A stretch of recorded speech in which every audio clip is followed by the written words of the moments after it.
a good comment. I see something, I think, ah, that's shit, yeah. I would say it's shit. But I won't, ah, that's shit, you're shit. You get what I'm trying to say? So them people, they got a problem with themselves. Do you get what I'm saying? That they need to work out. Do you get what I'm trying to say? So that doesn't really affect me, you know.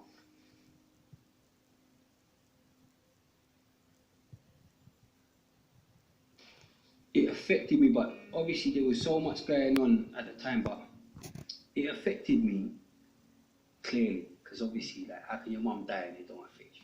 That would be crazy. But my dad died the previous year, so it's like I'd lost my dad. So then, and I went to my dad's funeral with my mum, and I even thought like it just felt like she wanted to be with dude anyway. So it's like, okay, cool, lost my mum to cancer. Like I said, with my religion, I just feel like what's meant to be will be in it. Allah knows best. So it's like she wasn't a young woman. Do you get what I'm trying to say? So go and rest, mum.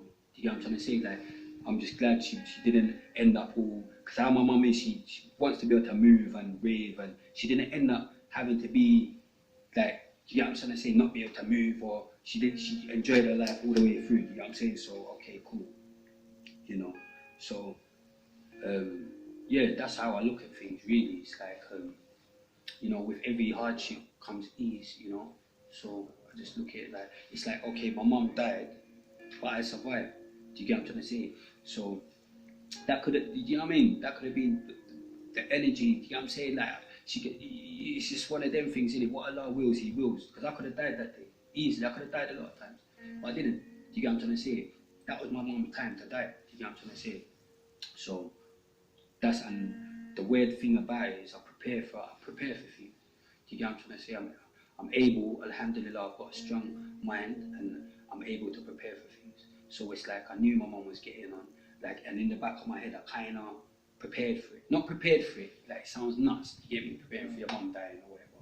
But it's like, I've already, what's gonna happen if my mum dies? Or what's gonna happen if I'm a man like that? Do you get what I'm trying to say? What's gonna happen? So it's like, okay, cool, my mum died, but I've still got a family.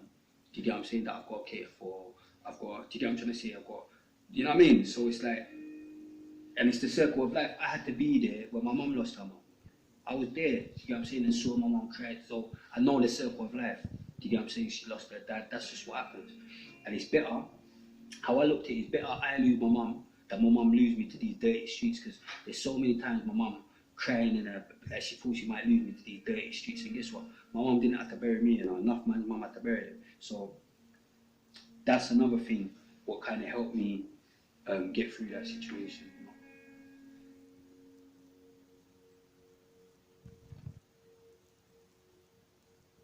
Well, I turned Muslim in 2000, alhamdulillah, yeah. Not for the greatest reasons, to be fair. I was in Wood Hill in Luton, and at the time it was Ramadan, and they was giving out some kebab, some mad food in the evening, and my cellmate was a Muslim, so it's like, I was like, nah, I need to get on this thing. You know what I'm saying? I need some of that food. So I stopped for that, but that's how I initially got Muslim. So then, boom. Once you've done that, you have to go Friday prayers. You have to. So it's like so. So then, obviously, I got into it, started learning it, and then I realized, oh my days, like, this is a lot of what's in the Quran you wouldn't know. It's in the Bible. Do you get what I'm trying to say? So I realized, oh my days, like, nothing. Then it was like you know. So then I learned how to do azan. I was doing azan.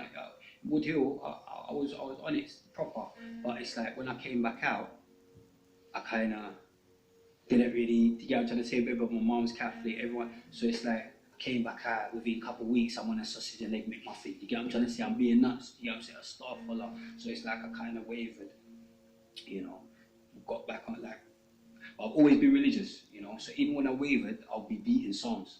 Do you get what I'm trying to say? I was a man like that, like when I wavered, I'll still be beating Psalms, because I was always trying to draw for that higher energy, do you get what I'm trying to say? So it's like that. So then obviously, then I got back into Quran, you know, and like I've always, like Al-Fatiha, I've always known Al-Fatiha, like there's things I've learned, and I've always known like, little things, or if if I sneeze, alhamdulillah, it's always been around me, you know. I've always kept it in mind, you know. I've always kept my faith in mind. I've always kept God close, and God kept me close. So yeah, so that's how I turned Muslim. And then when I looked into it and everything, alhamdulillah, everything made sense. And yeah, recently I've been drawn closer to it on the strength of, you saved me again. Like, you know what I'm saying? I died twice, innit? So it's like, right, you saved me again. Okay, I have to show, to me, I have to show that level of gratefulness to get to that. You get what I'm trying to say? Because it's like, why me? You know, so I went to visit my friend, my good friend Ibs in Gambia. You know, went for a little spiritual journey. Got back, you know, built back my iman, and you know, and even this year with the brothers, done like my first proper Ramadan. You know, alhamdulillah. Look, like, you've never seen me with a beard. You know what I'm trying to say? I don't know what's going on. Look how old I am, and I'm now getting a beard. I've done my first Ramadan. All of a sudden, beard started growing. You get me? Alhamdulillah. Like I say, that's what helps me. That's what pulls me through, because it's like anything that happens to me, I have to just believe it's good for me. Do you get what I'm trying to say? It's good for me. With hardship comes ease. Do you get what I'm trying to say? And what I would like to leave the youth with that is to be inspired. You know, whatever happens to you, don't let it hold you down. Don't let it bring you down. You know, believe that there's a good gonna come from this. Do you get what I'm trying to say? There's good gonna come from this. You know, like, and that goes with anything. You know, whatever goes wrong, just look at what good can come out of it. You know, like, and remember, as far as like my mum died, like, we're all gonna die. Like me, you, everyone in here right now. Do you get, in 100 years we're all dead. You know that. Everyone, do you get what I'm saying? Give it 100 years, everyone here is gone. So, to me, I don't. Do you get what I'm trying to say? Like, I'm a man. I welcome death. Do you get what I'm trying to say? It sounds nuts. I welcome it, but I'm not afraid of it. I'm not. Do you get what I'm trying to say? I'm not afraid of it. There's a lot of people waiting for us. Well, waiting for me. Where? Do you get what I'm trying to say? So it's like, but at the same time, this is life. You have to live it to the best of your ability. Do you get what I'm trying to say? And not just survive, but enjoy life. Do you get what I'm saying? That's how I look at it.